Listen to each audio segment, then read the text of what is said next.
विशिष्ट शिक्षकों का पदोन्नति पर चर्चा करने से पहले दोस्तों एक लेटर देखेंगे जो 28 फरवरी का है दोस्तों। विशिष्ट शिक्षकों का प्रमोशन से पहले एक चीज़ है दोस्तों, एक है सेवा निरंतरता और एक है वेतन संरक्षण। विशिष्ट शिक्षक नियमावली 2023 यथा संशोधित 2024 के द्वारा विशिष्ट शिक्षकों को वेतन संरक्षण का लाभ दिया जा रहा है, जबकि विद्यालय अध्यापक बीपीएससी शिक्षकों को वेतन संरक्षण का लाभ नहीं दिया गया था। जबकि स्थानीय निकाय के शिक्षक बीपीएससी परीक्षा पास करने के बाद विद्यालय अध्यापक बने थे और बहुत से स्थानीय निकाय के शिक्षक परीक्षा पास करने के बाद विशिष्ट शिक्षक बने थे। दोनों राज्यकर्मी हैं। दोनों में अंतर इतना है दोस्तों, विशिष्ट शिक्षक के नियमावली में वेतन संरक्षण का जिक्र किया हुआ था, जबकि विद्यालय अध्यापक के नियमावली में इस चीज का जिक्र किया हुआ नहीं था। तो बीपीएससी शिक्षकों को दोस्तों वेतन संरक्षण का लाभ नहीं दिया गया था स्थानीय निकाय के शिक्षकों को, जबकि विशिष्ट शिक्षकों को दिया गया है नियमावली में। और नियमावली में वेतन संरक्षण के रिगार्डिंग कोई भी सूचना नहीं दी गई थी दोस्तों। ये है दोस्तों श्री मदन मोहन झा दरभंगा शिक्षक माननीय के द्वारा जो तारांकित प्रश्न पूछा गया था माननीय शिक्षा मंत्री से, श्री सुनील कुमार माननीय शिक्षा मंत्री शिक्षा विभाग बिहार के द्वारा जवाब दिया गया था दोस्तों। प्रश्न मोस्ट इंपोर्टेंट है दोस्तों। प्रश्न है, क्या सही है कि बिहार सरकार शिक्षा विभाग के गजट अधिसूचना संख्या 786 दिनांक 15 मार्च 2024 के कंडिका 5 में वर्णित 8 वर्ष की सेवा अनुभव पूर्ण करने वाले नियोजित से बीपीएससी उत्तीर्ण कर विद्यालय अध्यापक में ज्वाइन करने वाले शिक्षक को अगले पे मैट्रिक्स में प्रोन्नति देने का बात कहा गया है। इनके अनुसार इन्होंने प्रश्न पूछा था दोस्तों, जो स्थानीय निकाय के शिक्षक बीपीएससी शिक्षक बने हैं, विद्यालय अध्यापक बने हैं, क्या 8 वर्ष का जिनका सेवा पूर्ण हो गया था पहले स्थानीय निकाय के रूप में, क्या उनको अगले पे मैट्रिक्स पर प्रोन्नति देने का बात कहा गया है? तो माननीय शिक्षा मंत्री के द्वारा कहा गया था दोस्तों कि वस्तु स्थिति यह है कि अधिसूचना संख्या 786 दिनांक 15 मार्च 2024 के कंडिका 5 के द्वारा बिहार लोक सेवा आयोग से नियुक्त शिक्षकों को प्रोन्नति देने से संबंधित प्रावधान है। यानी नियमावली में स्पष्ट किया गया है कि जो बीपीएससी शिक्षक है उनको प्रमोशन दिया जाएगा। लेकिन इनका सवाल था कि जो स्थानीय निकाय के शिक्षक जो बीपीएससी शिक्षक बने हैं पूर्व की सेवा के आधार पर, तो नियमावली में दिया गया है दोस्तों कि विद्यालय अध्यापक यानी बीपीएससी शिक्षकों को भी प्रमोशन दिया जाएगा। विशिष्ट शिक्षकों से संबंधित जो सवाल था दोस्तों, क्या यह सही है कि बिहार सरकार शिक्षा के गजट अधिसूचना संख्या 2460 दिनांक 26 दिसंबर 2023 के कंडिका 9 में वर्णित 8 वर्ष की सेवा अनुभव पूर्ण करने वाले नियोजित से सक्षमता उत्तीर्ण कर विशिष्ट शिक्षक के रूप में ज्वाइन करने वाले शिक्षक अगले पे मैट्रिक्स में प्रोन्नति देने का बात कहा गया है? यानी उनके अनुसार कहा गया है, पूछा गया था दोस्तों कि 26 दिसंबर 2023 का जो लेटर था पत्रांक 2460, उसमें जो नियोजित शिक्षक का 8 वर्ष का सेवा पूर्ण हो गया है, सक्षमता परीक्षा पास करने के बाद विशिष्ट शिक्षक बन गए हैं, क्या उनको अगले पे मैट्रिक्स में प्रोन्नति देने का बात कहा गया है? एक ये सवाल हो। दूसरा सवाल था दोस्तों, यदि उपरोक्त खंडों के उत्तर स्वीकारात्मक है तो क्या सरकार नियोजित शिक्षकों में 8 वर्ष की सेवा अनुभव पूर्ण करने वाले बीपीएससी विद्यालय अध्यापक एवं सक्षमता उत्तीर्ण विशिष्ट शिक्षक के पद पर ज्वाइन करने वाले शिक्षक अगले पे मैट्रिक्स में प्रोन्नति देने एवं शिक्षकों के वर्षों के कार्य अनुभव के लिए लाभ देने का विचार रखती है? यदि हाँ तो कब तक, नहीं तो क्यों? यानी उनके द्वारा सवाल पूछा गया था दोस्तों, जो नियोजित शिक्षक बीपीएससी शिक्षक बने हैं या विशिष्ट शिक्षक बने हैं और जिनका पहले 8 साल सेवा हो गया था, क्या उनको उनका प्रमोशन किया जाएगा? अगले पे मैट्रिक्स पे उनको प्रोन्नति दिया जाएगा? यदि दिया जाएगा तो कब तक, नहीं दिया जाएगा तो क्यों? ये सवाल पूछा गया था और माननीय शिक्षा मंत्री के द्वारा दोस्तों इसके रिगार्डिंग 28 फरवरी को जवाब दिया गया था। उनके द्वारा कहा गया था कि वस्तु स्थिति यह है कि अधिसूचना संख्या 2460 दिनांक 26 दिसंबर 2023 के कंडिका 9 के द्वारा विशिष्ट शिक्षकों के प्रोन्नति से संबंधित प्रावधान है। यानी जो नियमावली है 2023 का विशिष्ट शिक्षक का, उसमें प्रोन्नति का प्रावधान है। बिहार विद्यालय विशिष्ट शिक्षक नियमावली 2023 के द्वारा स्थानीय निकाय शिक्षक से विशिष्ट शिक्षक बने शिक्षकों को पूर्ण वेतन संरक्षण का लाभ दिया गया है और उसमें जो दोस्तों वेतन संरक्षण का लाभ दिया गया है, पे प्रोटेक्शन का लाभ दिया गया है। चूंकि स्थानीय निकाय शिक्षक पंचायती राज एवं नगर निकाय के शिक्षक हैं, जबकि विद्यालय अध्यापक एवं विशिष्ट शिक्षक राजकर्मी की श्रेणी के तहत आते हैं, जिस कारण 8 वर्ष के सेवा अनुभव पूर्ण करने वाले स्थानीय निकाय शिक्षकों को अगले पे मैट्रिक्स में प्रोन्नति देने एवं शिक्षकों के वर्षों के कार्य अनुभव के लिए लाभ देने हेतु कोई भी प्रस्ताव विभाग के समक्ष विचाराधीन नहीं है। माननीय शिक्षा मंत्री के द्वारा जवाब दिया गया था कि दोस्तों जो विशिष्ट शिक्षक बने हैं स्थानीय निकाय के शिक्षक से परीक्षा पास करने के बाद नियमावली के अनुसार उनको वेतन संरक्षण दिया गया है, यानी वेतन संरक्षण का बात नियमावली में कहा गया है, जबकि उनका जो कार्य अनुभव है, पहले जो स्थानीय निकाय के शिक्षक के रूप में उन्होंने जो कार्य किया है उसका लाभ देने का कोई भी प्रस्ताव विभाग के समक्ष विचाराधीन नहीं है। यानी विशिष्ट शिक्षकों का प्रमोशन तो होगा, पदोन्नति तो होगा, किस प्रकार से होगा, वो विशिष्ट शिक्षक नियमावली 2023 के तहत होगा।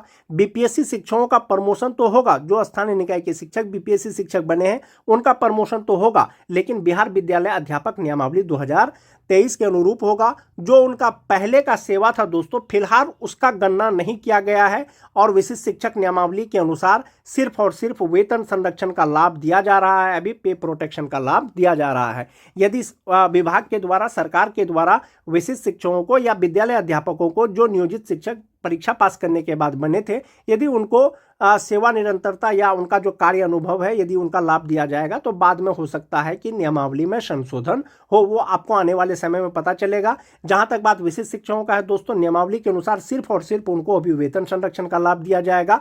और जहां तक बात प्रमोशन का है या प्रमोशन चार्ट का है दोस्तों, वो किस प्रकार से होगा विशिष्ट शिक्षकों का या विद्यालय अध्यापकों का, बारी बारी से देखेंगे दोस्तों। विशिष्ट शिक्षक नियमावली 2023 यथा संशोधित 2024 में कहीं भी विशिष्ट शिक्षकों का कार्य अनुभव या सेवा निरंतरता से संबंधित कोई भी चर्चा नहीं किया गया है दोस्तों। नियमावली में जो चीज़ दिया गया है उसका लाभ विशिष्ट शिक्षकों को मिलेगा। एक मोस्ट इंपोर्टेंट चीज़ है दोस्तों, पॉइंट नंबर 9 का है प्रोन्नति। उसमें स्पष्ट किया गया है विशिष्ट शिक्षक नियमावली में कि विशिष्ट शिक्षक निम्नलिखित तालिका के अनुसार प्रोन्नति के पात्र होंगे, यानी विशिष्ट शिक्षकों का प्रमोशन होगा, लेकिन किस प्रकार से होगा। पहली बात तो यह है कि दोस्तों विद्यालय में जो विशिष्ट शिक्षक होंगे वो कुल 4 प्रकार के विशिष्ट शिक्षक होंगे। एक होगा बेसिक ग्रेड का, एक होगा स्नातक ग्रेड का, एक होगा माध्यमिक स्कूल का, एक होगा उच्च माध्यमिक स्कूल का, यानी 1 to 5 के विशिष्ट शिक्षक, 6 to 8 के विशिष्ट शिक्षक, 9 10 के विशिष्ट शिक्षक, 11 12 के विशिष्ट शिक्षक। जो 1 to 5 के विशिष्ट शिक्षक हैं दोस्तों, जब उनका प्रमोशन होगा, पदोन्नति होगा, तो वो 6 to 8 के विशिष्ट शिक्षक बन जाएंगे। जो 6 to 8 के विशिष्ट शिक्षक का प्रमोशन होगा दोस्तों, वो 6 to 8 के वरीय विशिष्ट शिक्षक बन जाएंगे। और जो 9 10 के जो विशिष्ट शिक्षक हैं, यदि उनका प्रमोशन होगा तो वो 11 12 के विशिष्ट शिक्षक हो जाएंगे। जो 11 12 के विशिष्ट शिक्षक हैं दोस्तों, उनका प्रमोशन होगा तो वो 11 12 के वरीय विशिष्ट शिक्षक बन जाएंगे। और जो 1 to 5 से 6 to 8 में जो विशिष्ट शिक्षकों का प्रमोशन होगा वो उपलब्ध रिक्तियों के अनुसार होगा। और जो 6 to 8 के विशिष्ट शिक्षक वरीय विशिष्ट शिक्षक बनेंगे दोस्तों, वो अपने ही स्थान पे बन जाएंगे। जबकि जो 9 10 के विशिष्ट शिक्षक, 11 12 के विशिष्ट शिक्षक बनेंगे रिक्तियों के अनुसार, यानी वैकेंसी रहेगा तो होगा, अन्यथा नहीं होगा। जो 11 12 के विशिष्ट शिक्षक हैं, यदि उनका प्रमोशन होता है तो वो अपने ही स्थान पे हो जाएंगे। तो एक चीज तो ये क्लियर है दोस्तों, नियमावली के अनुसार उनका प्रमोशन तो होगा 1 to 5 से 6 to 8 में, 6 to 8 से वरीय 6 to 8, 9 10 से 11 12 में और 11 12 से वरीय 11 12 के विशिष्ट शिक्षक। लेकिन कब होगा? लगातार 8 वर्ष की सेवा के बाद होगा। यानी कि विशिष्ट शिक्षक के रूप में या विद्यालय अध्यापक के रूप में 8 साल जब लगातार सेवा कर लेंगे तब विशिष्ट शिक्षकों का प्रमोशन होगा, क्योंकि आपने स्थानीय निकाय के रूप में जो कार्य किया है उसका अभी गणना सरकार के द्वारा नहीं किया जा रहा है। नियमावली के अनुसार आपको वेतन संरक्षण का लाभ दिया जा रहा है। आप इस प्रकार से ऐसे समझ सकते हैं दोस्तों, जैसे कि सक्षमता 1 और सक्षमता 2 पास करने के बाद बहुत से शिक्षक विशिष्ट शिक्षक बने हैं। जो विशिष्ट शिक्षक 1 जनवरी 2025 को विशिष्ट शिक्षक के रूप में योगदान किए हैं, उनका प्रमोशन तो होगा, लेकिन विशिष्ट शिक्षक नियमावली के अनुसार होगा। लेकिन कब होगा? 1 जनवरी 2033 के बाद जो है वो प्रमोशन के योग्य हो जाएंगे। जो सक्षमता 2 पास दोस्तों विशिष्ट शिक्षक बने हैं, वो 1 मार्च को यदि ज्वाइन किए हैं तो उनका प्रमोशन तो होगा, लेकिन 1 मार्च 2033 के बाद होगा। और इसी प्रकार से दोस्तों उनका प्रमोशन होगा, यानी पहले का सेवा का गणना नहीं किया जाएगा। आप जो विशिष्ट शिक्षक के रूप में सेवा कर रहे हैं सिर्फ उसी का गणना किया जाएगा और 8 वर्ष के बाद आपका प्रमोशन किया जाएगा 1 to 5 से 6 to 8 में। ये जो प्रमोशन किया जाएगा दोस्तों, नियमावली में ये चीज स्पष्ट किया गया है कि अधिकार के रूप में आप प्रोन्नति का दावा नहीं कर सकेंगे प्रमोशन का। एक ये चीज हो गया। दूसरा चीज हो गया, सभी प्रोन्नति उपलब्ध रिक्तियों के अधीन होगी। जो सीट रहेगा वैकेंट दोस्तों, तभी आपका जो है प्रमोशन होगा और विभागीय नीति को ध्यान में रखते हुए किया जाएगा। प्रमोशन से संबंधित जो मोस्ट इंपोर्टेंट चीज है दोस्तों, सभी प्रोन्नति विभाग की प्रचलित नीति के अनुसार की जाएगी और अपेक्षित योग्यता सहित पात्रता के अधीन होगी। यानी जब प्रमोशन आपका किया जाएगा, जो योग्यता है वो होना चाहिए। जैसे कोई 1 to 5 के विशिष्ट शिक्षक हैं, उनका क्वालिफिकेशन मान जाते हैं कि वो इंटर किए हुए हैं, डीएलएड किए हुए हैं, टीईटी दक्षता जो भी हो दोस्तों वो पास हैं, लेकिन 8 साल की सेवा के बाद जो वो प्रमोशन यदि वो लेना चाहेंगे तो उनको ग्रेजुएट होना चाहिए। यानी 6 to 8 के विद्यालय अध्यापक या विशिष्ट शिक्षक बनने के लिए जो योग्यता होना चाहिए वो आपके पास योग्यता होना चाहिए, तभी आपका प्रमोशन किया जाएगा।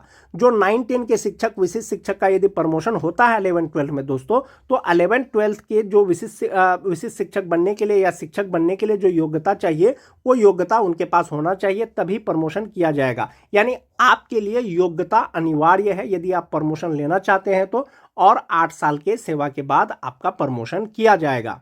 विशिष्ट शिक्षक नियमावली 2023 का पॉइंट 8 में कहा गया है दोस्तों, विशिष्ट शिक्षक को जो है वेतन संरक्षण का लाभ मिलेगा, पे प्रोटेक्शन का लाभ मिलेगा, और जो पे प्रोटेक्शन दिया जाएगा वो फिटमैन मैट्रिक्स के अनुसार दिया जाएगा, जो विशिष्ट शिक्षक नियमावली के अनुलग्न क में दिया गया है। और उसके बाद है दोस्तों वरीयता से संबंधित। बहुत से विशिष्ट शिक्षकों के मन में यही संशय बना हुआ है, आखिर वरीयता का निर्धारण किस प्रकार से होगा।